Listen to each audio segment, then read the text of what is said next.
Hi, we'll be going over how to create your very first Gladiators Get-It venue. Start by clicking the new icon. This will pop up a venue region map. You'll notice all these blue boxes around these selected areas in the map. These are the areas that you can build a venue in. These are the lots that are available. So picking one, just simply click on it. It'll highlight red. And then to the right side, you'll choose the type of venue. And in this case, it's going to be a Gladiators venue. And then you need to decide whether this Gladiators venue is going to be a Get It, Keep It, or Score It. Right now, we have 3 available. So we'll choose Get It. We'll leave the time duration or the game duration. And let's put in a title.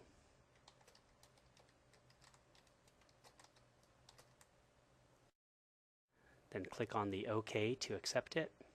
And now we have that lot of land to build in. First thing we want to do is we want to zoom in so we can get a better look at the area we're going to be constructing our venue.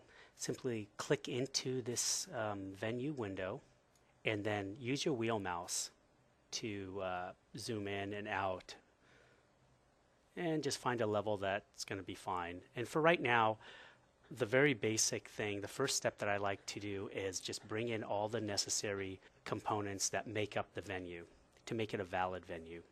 Okay, so the required components you need to create a valid Get It venue is a start marker. Your vehicles will be created when you jump into the venue. And you need at least 2 GL beacons. And I'll go over those in a minute. So the first thing we want to do is we want to go ahead and grab a start marker. So if you go into this area here, this is your component categories. You'll find start markers is right here. Okay, if you click that, you'll see that you're presented with 2 types of markers, a grid marker or a ring marker. We'll just grab a grid marker for now, and I'll drop that right here. Now I need to grab a couple of GL beacons, and that will be located under the Gladiators components. And here they are, beacon.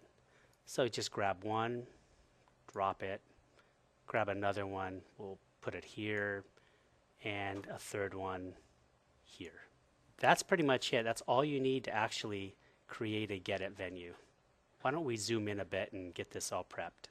Okay, I can zoom into this by selecting the object I want and using my mouse wheel, or while picking the selected object, I can just click on this Fit View to Selected. That places my camera right to that object and centers it for me.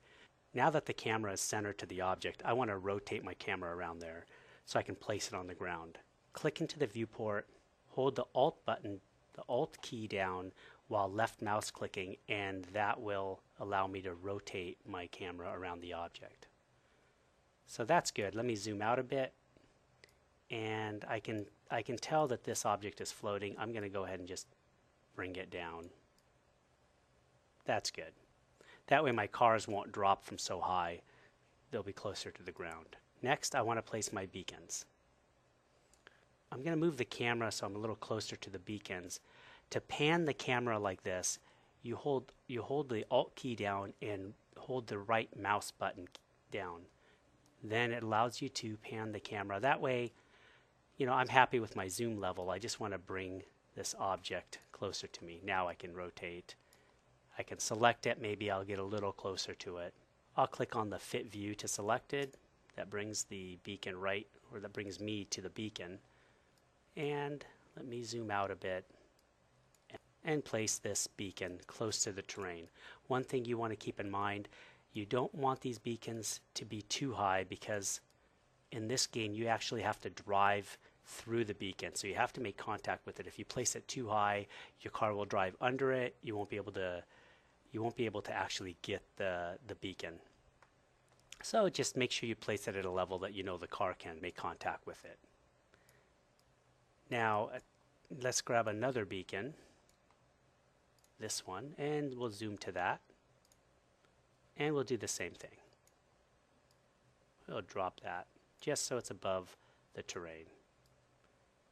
And one more. zoom to it, zoom the camera a bit out so I can see where it is with the terrain. And there we go. That's good. Just to make sure that we've placed everything that we needed to create this venue, we'll go to this validate check right here. Clicking this icon will pop up a dialog, and it lets me know that this venue is actually valid. I can start testing it now. If it were not valid, it will give me a list of the components that I were missing to actually validate this venue. At this point, by clicking this, it's actually going to drop me into the world so I can test out my track. So let's do that now. Okay, we're in the world, and there's the first beacon.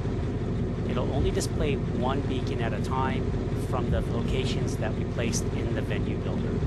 So this is the first one. There's an animation effect around it so you can see it from a far distance.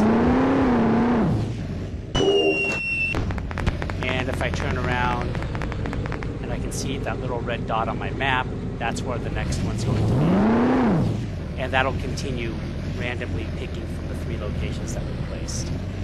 That's about as simple as it gets for creating a Gladiator's Get-It venue. Okay, everything seemed to be working just fine. That's it. We've just created our very first Get-It venue. Thanks for watching.